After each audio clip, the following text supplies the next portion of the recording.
చట్టాన్ని ప్రజలను రక్షించాల్సిన పోలీసుల ప్రవర్తన ఇదేనా? తమిళనాడులోని కోయంబత్తూరులో కేవలం 10 ఏళ్ల చిన్నారిపై జరిగిన ఘోర అత్యాచారం, హత్య దేశవ్యాప్తంగా తీవ్ర కలకలం రేపింది. స్వయంగా సీఎం విజయ్ కూడా దీనిపై స్పందించారు. ఇంతటి ఘోరమైన ఘటనపై ప్రెస్ మీట్ పెడితే జరిగిన సీన్ చూస్తే ఎవరైనా కోపగించుకోవాల్సిందే.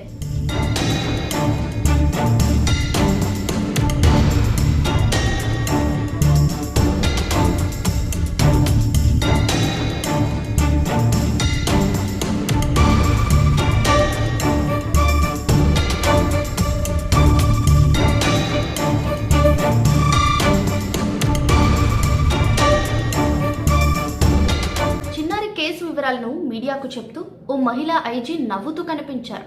అంతేకాదు ఎంతో నిర్లక్ష్యంగా గోళ్లు రాసుకుంటూ టైం పాస్ చేశారు.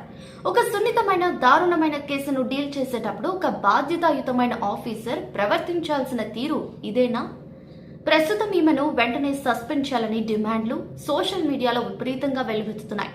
బాధితులకు న్యాయం చేయాల్సిన స్థానంలో ఉండి ఇలాంటి నిర్లక్ష్యం చూపించడం ఎంతవరకు కరెక్ట్ అంటారు?